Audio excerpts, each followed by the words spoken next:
وكفى وسلام على عباده الذين اصطفى أما بعد أعوذ بالله من الشيطان الرجيم بسم الله الرحمن الرحيم الرحمن علم القرآن خلق الإنسان علمه البيان صدق الله العلي العظيم وصدق رسوله النبي الكريم আমার এলাকার ভাইদের কাছে আমি তো কম বেশি সকলকে জানি এবং চিনি, উপস্থিতিটা বড় নগণ্য, তাই অনুরোধ করছি আসুন দিনী মাজমাতে বসে যাই। আমার সম্মানীয় ভাইরা, অল্প কিছু কথা বলার আদিষ্ট হয়েছি, তাই অল্প কিছুক্ষণ পরেই আপনাদের সামনে প্রধান বক্তা সাহেব তিনি আসছেন, আর তার মধুমাখা কথাবার্তাগুলোকে আপনারা শুনবেন এবং হৃদয়ঙ্গম করবেন। আসুন যে আয়াতে কারিমাটি আপনাদের কাছে তেলাওয়াত করেছি, এই প্রসঙ্গে দুটি একটি কথা বলে যাই। আমার সম্মানীয় ভাইয়েরা, আজকের যে এই মক্তবের ছেলে মেয়েরা তারা যে কর্মকাণ্ডগুলো আপনাদের সামনে উপবেশন করেছে, সত্যি প্রশংসার দাবি রাখে, ভালো, খুবই ভালো করেছে। এই প্রসঙ্গেই বলছি, আল্লাহ জাল্লা জালালুহু আম্মা নাওয়ালুহু এই গোটা সৃষ্টির স্রষ্টা, গোটা পৃথিবী কেন, নবমণ্ডল, ভূমণ্ডল, ভূচর, খেচর, সৌরজগৎ সকলেরই স্রষ্টা তিনি। আমরা মুসলমান এটাই বিশ্বাস করি। তার গ্রন্থ মুকুট আল কুরআনে এই সূরা রহমানেতে এই কথাই তিনি বলছেন, আর রহমান তিনি হলেন দাতা। দাতা কাকে বলে? যিনি দান করেন তাকেই তো দাতা বলা হবে। হ্যাঁ, কেমন দাতা তিনি? আমার সম্মানীয় ভাইয়েরা, এ সম্পর্কে কথা বললে অনেক সময়, তবে তিনি যেটা বলেছেন সে সম্পর্কে শুধু দুটো চারটি কথা বলে যাচ্ছি। আল্লামাল কুরআন খালাকাল ইনসান আল্লামাহুল বায়ান। তিনি তার দয়াতে এবং দানেতে এই গোটা পৃথিবী নামক এই ব্রহ্মাণ্ডটি তিনি রেখেছেন তার দানেতে এবং দয়াতে। কেমন? হ্যাঁ মেরে আজিজ বুজুর্গ দোস্ত, তার দানেতেই চলছে। আর তার প্রথম এবং প্রধান দানটা কি? এটাই তিনি বলছেন আল্লামাল কুরআন। কুরআন আর কুরআনের শিক্ষাটাকে আল্লাহ জাল্লা জালালুহু পৃথিবীর মানুষের জন্য প্রথম এবং প্রধান দান, এই কথাই বলছেন তিনি নিজে। গোটা পৃথিবীর মানুষ জাতির জন্য প্রথম এবং প্রধান দান হলো এটাই, কোরআন এবং কোরআনের শিক্ষা।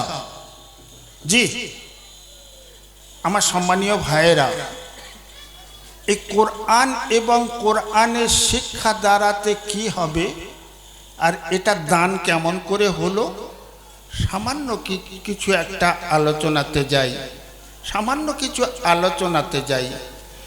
এই কোরআন এবং কোরআনের শিক্ষা দ্বারাতে আল্লাহ তাবারক তাআলা গোটা দুনিয়ার অস্তিত্বটাকে রেখেছেন।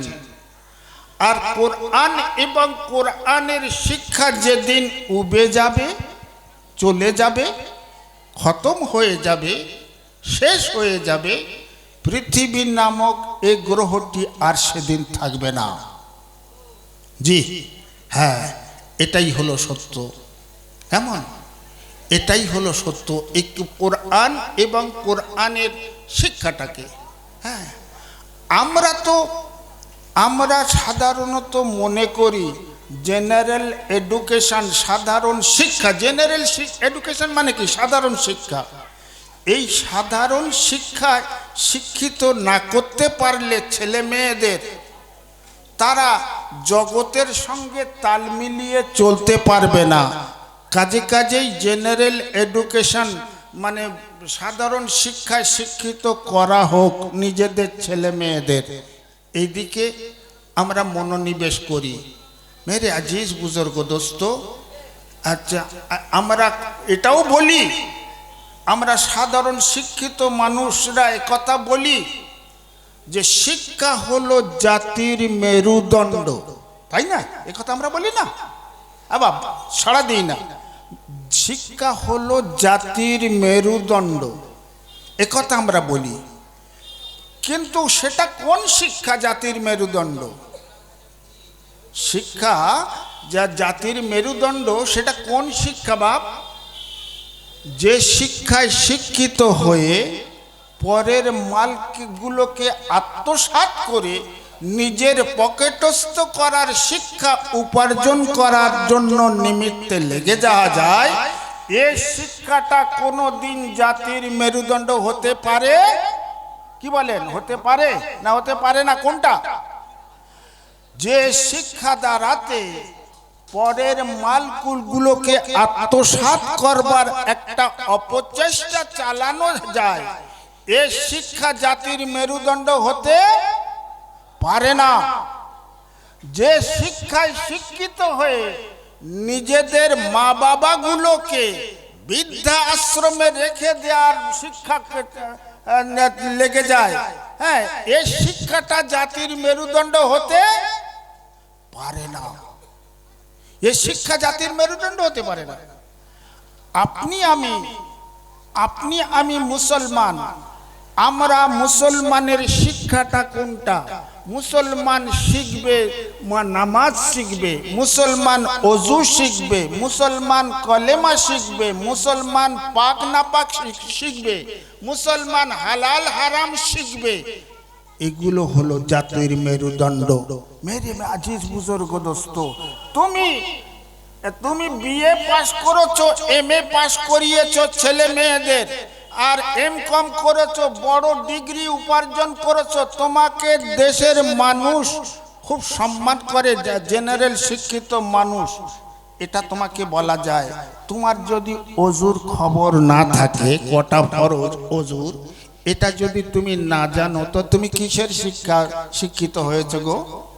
তুমি যদি পাক না পাক যদি না জানতে পারলে, হালাল হারাম না জানতে পেলে, হ্যাঁ, বৈধ অবৈধ যদি তুমি না চিনতে পারলে, তুমি তোমার এমন শিক্ষায় শিক্ষিত হয়েছো যে নিজের বাপকে দফন করবার তুমি কায়দাই জানো না, তুমি জানাজার কটা দোয়া জানো না। কি শিক্ষায় শিক্ষিত হয়েছে গো? হ্যাঁ গো, কি শিক্ষায় শিক্ষিত হয়েছে তুমি? ও শিক্ষা জাতির মেরুদণ্ড হতে পারে না। হ্যাঁ মেরে আজিজ বুজুর্গ দোস্ত, তাই মুসলমানের শিক্ষা কি? মুসলমানের শিক্ষা হলো তার পাক না পাক চেনা, অজুর ফরজ চেনা, তায়াম্মুমের ফরজ চেনা, গোসলের ফরজ চেনা, কেমন করে যেতে হবে, লেনদেন, আচার আচরণ, সামাজিকতা ও ইসলামিক ভাবে হোক, এই শিক্ষাগুলোকে জাতির মেরুদণ্ড বলা হয়েছে। হ্যাঁ, এই শিক্ষাটাই জাতির মেরুদণ্ড বলা হয়েছে। আপনি আমার আপনার মতো বেশ কিছু ভাইয়েরা, তারা একথা মনে করেন বা বলতেও থাকেন যে এই যে এরা যে শিক্ষাগুলো দিচ্ছে, এই যে বাচ্চা কাচ্চাদের যে সমস্ত কর্মকাণ্ড করালো, এগুলো আসলে ধর্ম ব্যবসা। এগুলো আসলে একটা ধর্ম ব্যবসা, এই কথা মনে করে বেশ কিছু ভাই, তাদের মগজে এরকম ঢুকে আছে, ধর্ম ব্যবসা। আমার সম্মানীয় ভাইয়েরা, মায়েরা, বোনেরা, যারা আমার কথা শুনছি, প্রত্যেকের কাছে বলছি, একটু সজাগ হয়ে কটা শুনুন আচ্ছা, আর নিজেদের বিবেচনার থলিতে একটু ফেলে দিয়ে দিন কথাটা কতটুকু যুক্তিযত মেনে নেওয়া যায় কিনা। দেখুন